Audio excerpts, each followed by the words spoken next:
Hey Tim. Oh.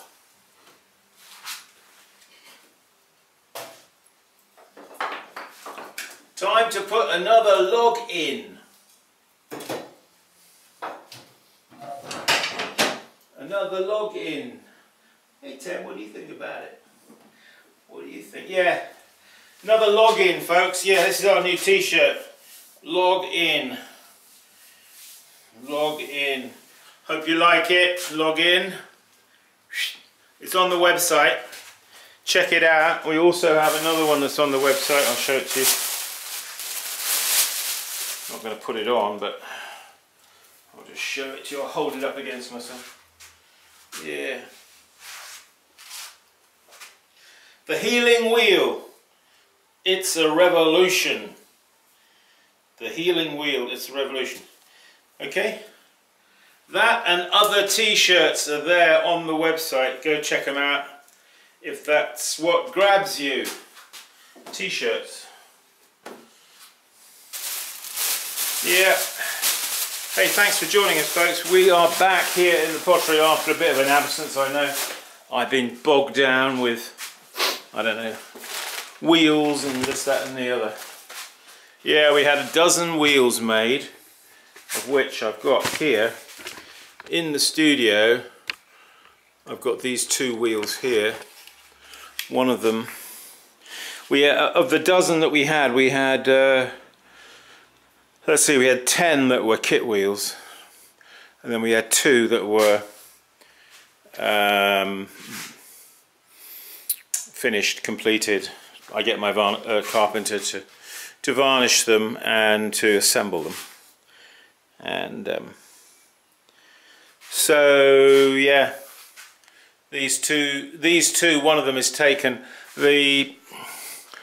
One of them over here, this one, I thought I'd keep for myself, but yeah, the wheel head's off at the minute. The wheel head just goes straight on onto there, and there's a key to do it up. Yeah, that one I may actually sell it as well. So if you're interested in a finished Leach treadle wheel, I'm not shipping it. Don't call me if you want me to ship it. I'm not going to ship it. You're going to have to come and pick it up in person. All right, this is brand new, never been used. Yeah, my carpenter does a very good job on these. Very well put together, very solid. Nothing cheap and nasty, no plastic. Just wood, stainless steel and leather and aluminum. Oh, aluminium. What am I doing? I'm just here. Yeah, just got a few tankards here. I've just got to thumb them off, and then I've got some handles here to put on. Let's do that quickly. Whoa, getting right back into it. Yeah, I've been out of the studio for quite a while. I've just sort of, I don't know, took a bit of a break, and then I got distracted with doing the wheels. Life, you know. It's life, isn't it? Life is life.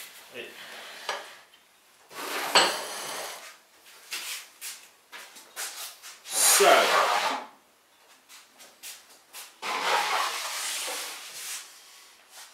put an apron on.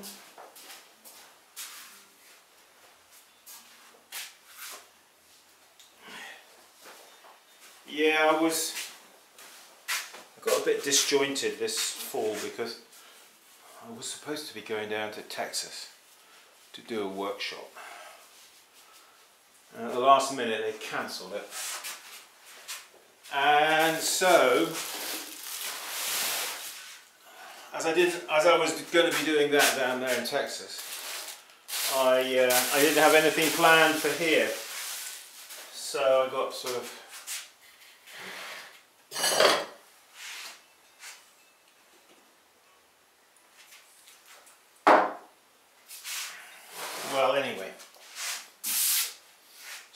what are we going to need? I'm going to do some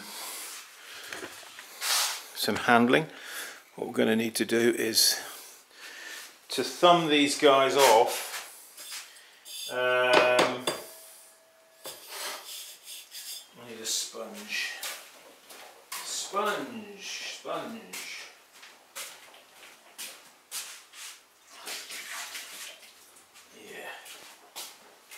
Yeah, these wheels are taking up space here in my studio, rather.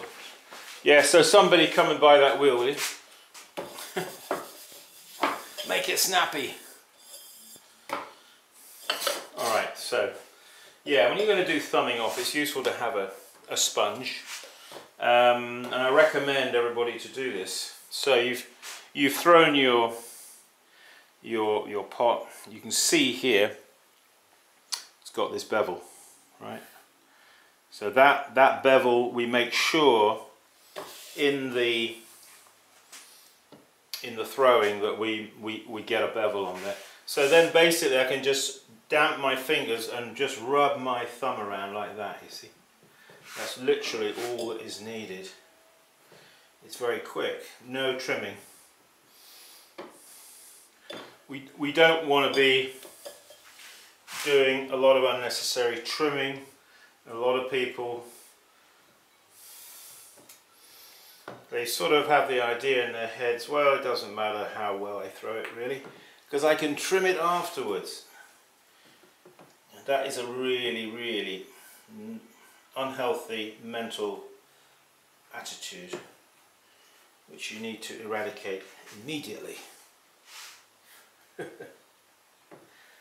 Simon. So basically, just with a damp thumb, just thumbing these off right there on the bevel is going to save you so much time. Really a lot of time.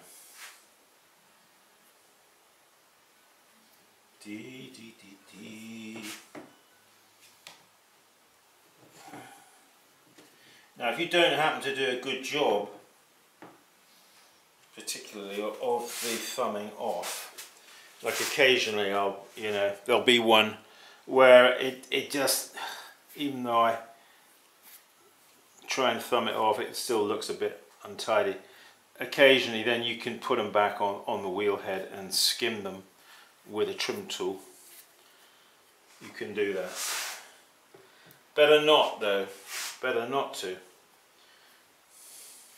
So throw them right to start with, and then you won't have to do a load of trimming.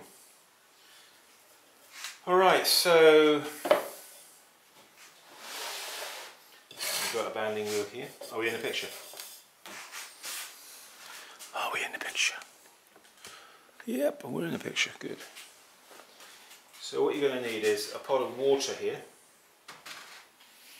A pot, something like that, and have it fairly fill up with water, I recommend. You're going to take your first tankard.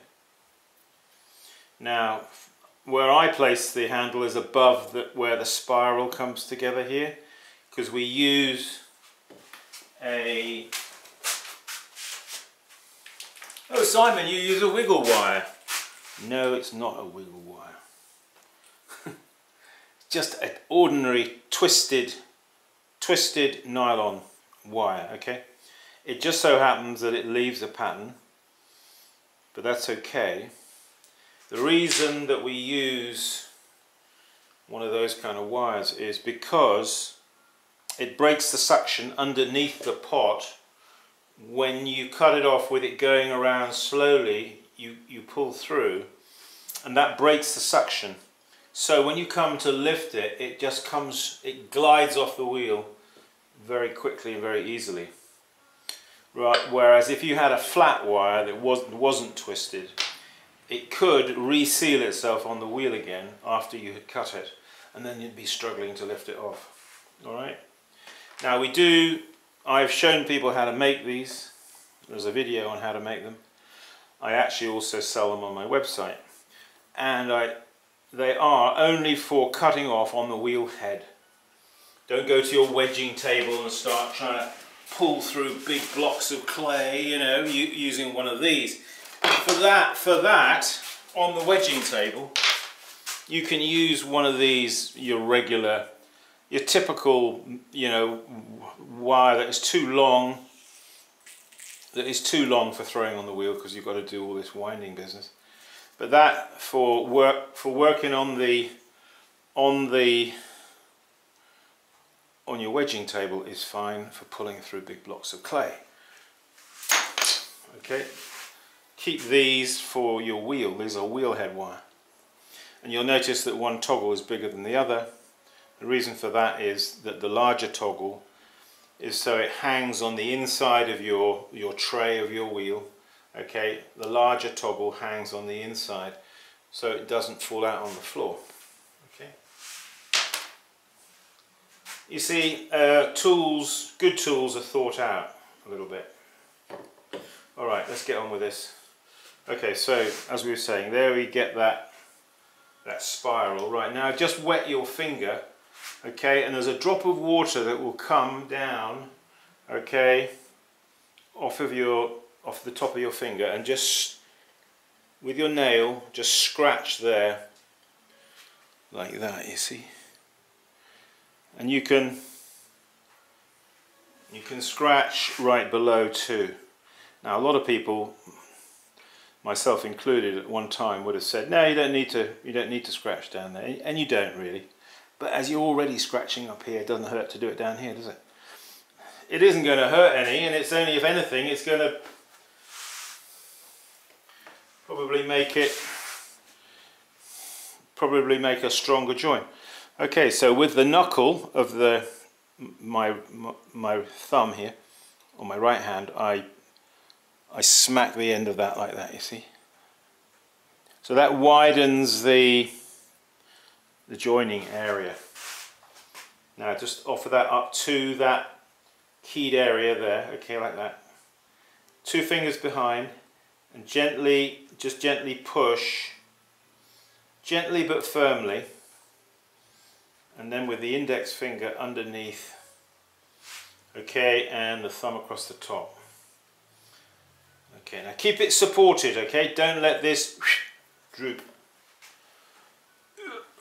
Dip it in the water pot, okay, and now just start pulling it down and away from the pot, like I'm doing. Now try to maintain this angle, you see that 90 degrees?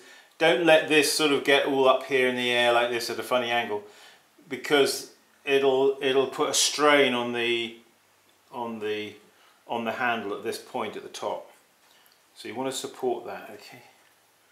Okay, now holding it like that. So what we're going to do is we're going to hold it by the end, and we're going to bring it back to the vertical. Now where you change the pot from that position to the vertical like this, you see, and then just bring that down.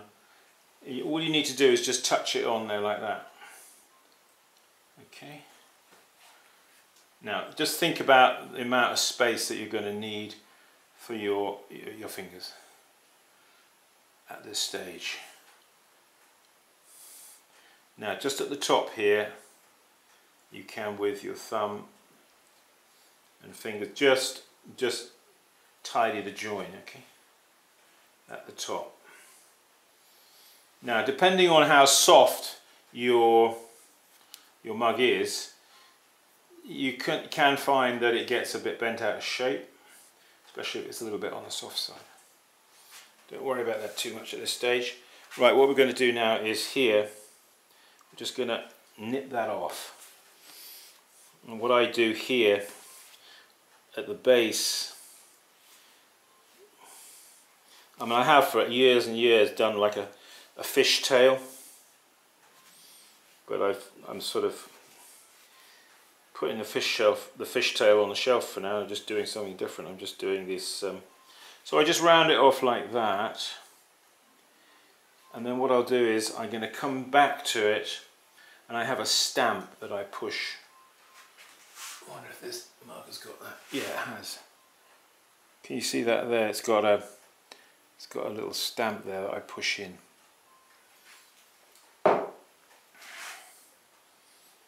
Right, so always remember, put your pots down on a clean wearboard. Make sure that the handle is straight, okay? Examine it from all sides and from above. Now that little thing I was just showed you there on the bottom, I'm not going to do right now because this clay is rather soft and sticky. Here it is. Okay, it's just a piece of clay rolled up and then fired. Okay, so it's bisque fired.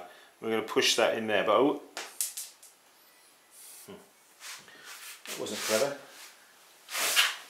I let go of it and it went on the floor. Luckily it landed on one of my rubber mats. It would have broken otherwise if it hit the concrete. Yeah, you don't want to use this while it's soft because the clay will clog in the seal. Okay, just bear that in mind. Keep all little seals and things in a little box. That's the tip of the day, I tell you. You won't regret that. Okay, so put it on the wear board. Are we in the picture? Are we in the picture? In the picture? In the picture? Yeah, put it on the wear board.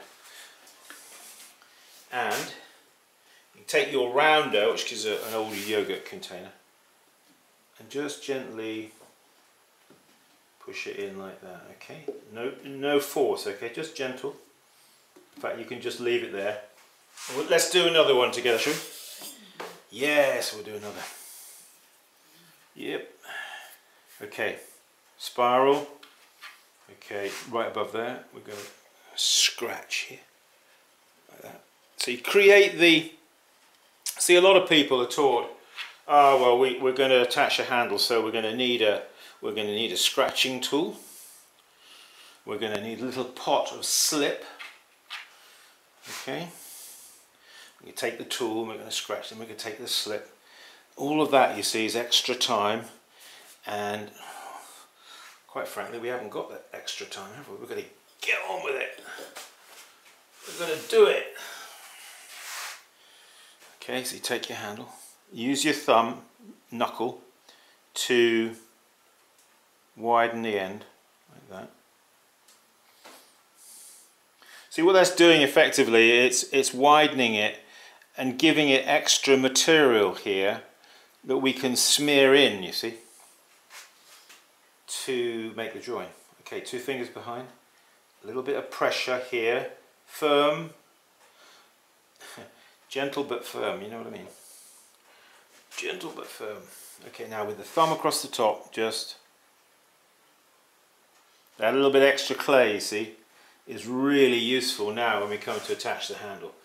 I tell you, that's a game changer once you get the knack of that, of getting that little bit of extra clay so that you can make your join, you see.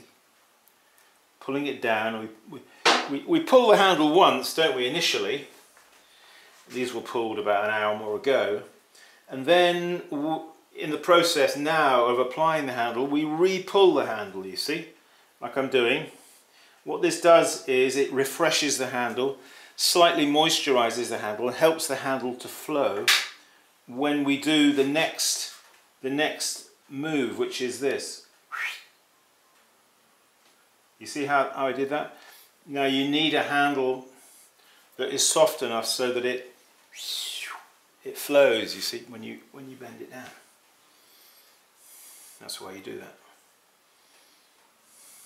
If I didn't dip it in the water pot and do that, the handle would not behave like that. Okay, just here at the top, just a little bit of tidying here is usually necessary. Okay, and down the bottom here, a little bit of pressure and just squeeze that off.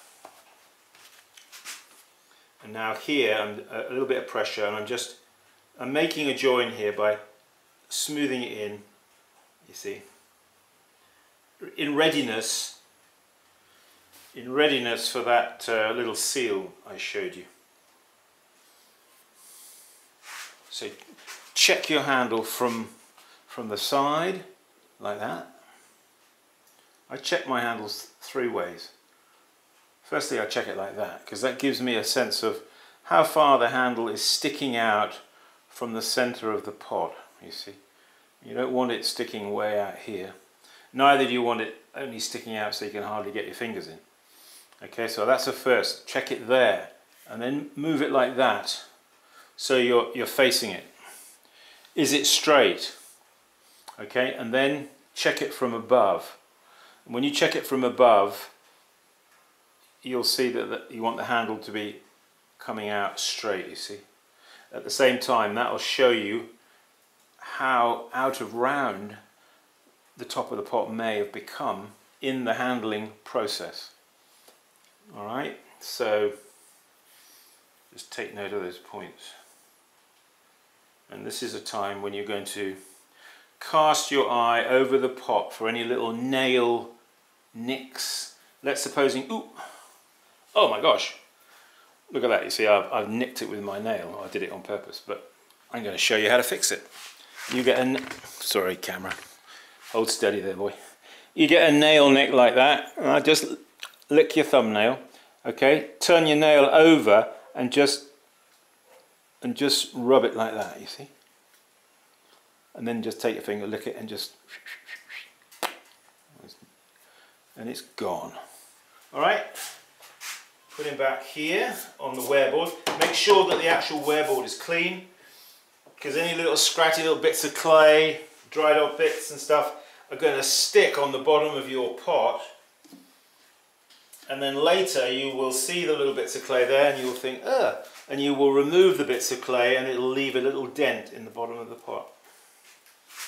Okay, so you're going to work off clean wear boards. S'il vous plaît. If you please. Clean wear boards. And right, any other little bit of scrap bits of clay I got left over, I will collect up, put back on the clay pile. Okay folks, I think that's about it. Just to show you the process. I haven't shown you the pulling of the handle, but I've got tons of videos up there with me doing that, of course. As I said to you, I'll see if this one is still a bit, premature really for me to do this, but I'm going to do it anyway. Okay, so we're going to take this guy. We're going to take him and we're going to put him there and we'll push him. There he goes, see? Usually if I only do it one time he's okay, but it's when I do it repeatedly. Take my seal and then put that underneath there. Okay. Now you can invent your own little, if you want to do a termination on the bottom of a handle, you see, well this is what I've done. You could do something similar, or you could have some other shape or design that you add. Another thing we can do is, why don't I do that quickly? We'll put a design around the bottom, a roller wheel. We'll take a roller wheel. This one will do. So, we've spoken about these before. These are little roller wheels that I make and then bisque fire. Okay. You can make those. So what we'll do is, you need a banding wheel to do this, like this. And the best place to do this is at the base here. Okay, because this is where the pot is softest and it's also where it's most supported here. So you can add a little pressure with a roller wheel there, put an impression on. Let's do that. So I'm just going to hold that like that. Okay, and now I'm going to rotate the wheel, basically keeping the roller wheel in the same position, but rotating the banding wheel.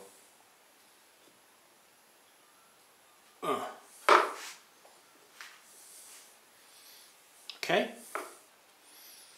hope you can see that. Now you, as I say, you can be creative, make your own designs. Only bisque fire them, okay? Don't fire them up to stoneware temperature. Alright, there we go.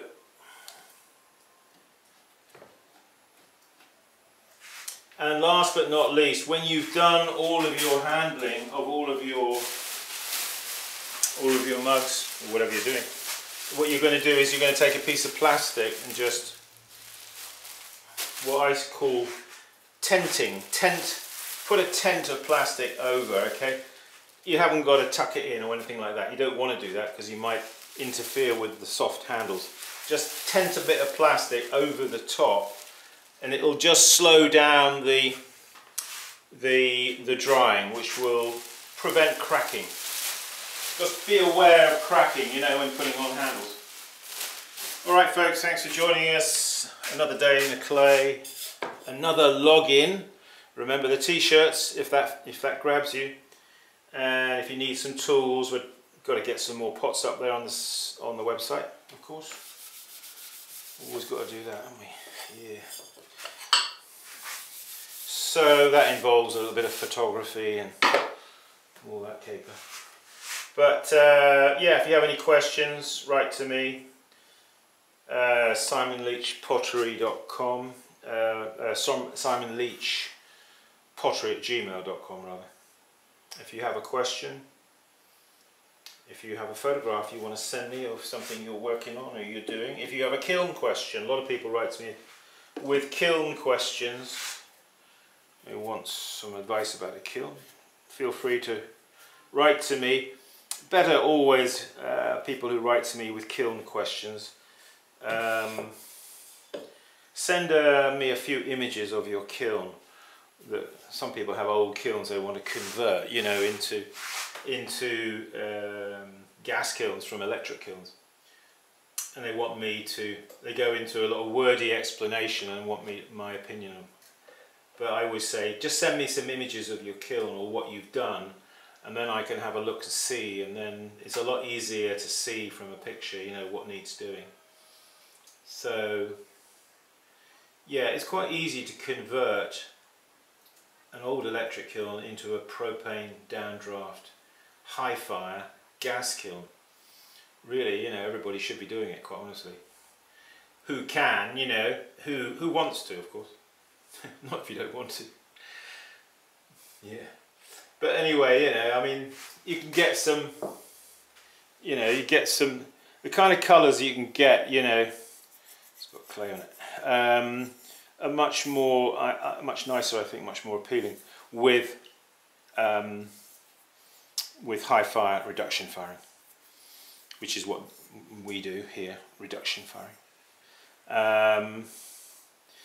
You know, you can get a rather nice, attractive, it brings out the colour of the clay and the glazes. Okay folks, thanks for tuning in. As always, keep practicing. Stay practicing. I've got to carry on and just put on a few more handles here. Okay? I'll see you in the next video. Take care. Bye bye.